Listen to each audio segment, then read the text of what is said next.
World leaders have for the first time promised to tackle the huge responsibility that food and agriculture have in climate change. More than 130 countries signed up to a declaration about food. On the second day of the UN Climate Summit COP28 in Dubai, United Arab Emirates. Food contributes a third of the warming gases, increasing global temperatures. Leaders including King Charles told COP28 that time was running out to tackle climate change. The Emirates Declaration on Sustainable Agriculture, Resilient Food Systems and Climate Actions has been welcomed by many experts and charities who say it's long overdue. Countries that have signed up represent 5.7 billion people and 75% of the emissions from global food production and consumption. According to the COP28 host nation, the UAE, nations should now include food emissions on their plans to tackle climate change, also called National Determined Contribution. Sunak denies abandoning climate fight at COP28. The US, China, the UE,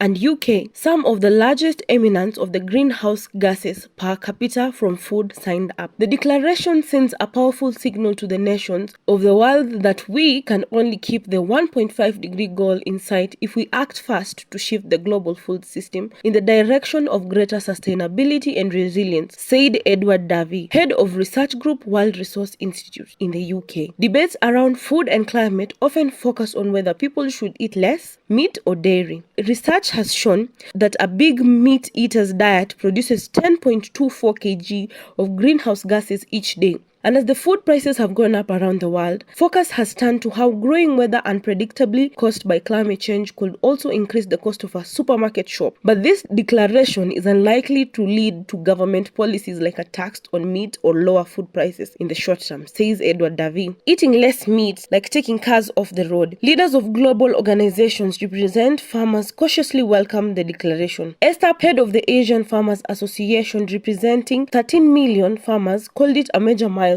But she urged governments to turn the promises into real policies. She says more climate finance is needed to help small farmers who produce a third of the world's food but at the mercy of extreme weather. Brazilian farmer Karima Convals David says she was happy to see leaders' attention turned to agriculture. Extreme weather, including a record heat wave and floods that hit Brazil in November, is affecting what farmers grow, she says. The climate crisis directly affects farmers. The excess rain we have experienced is rotting the food that we grow, and our crops are either dying or those that remain have stagnated, she told BBC News. The UAE announced that the agreement as world leaders addressed the conference, pledging new action on climate change and warning the impacts on their actions. King Charles stressed that the accelerating pace of climate change in a year now, confirmed to be hottest on the record, we are carrying out a vast frightening experience of changing every ecological condition all at once, at a pace that far outstrips nature's ability to cope, the king said. The earth does not belong to us. We belong to the earth, he concluded. President Luiz Inácio Lula da Silva of Brazil will host the talks in 2 years' time, told the meeting at the world-ended concrete actions. Adisa Charlotte reporting for Top TV.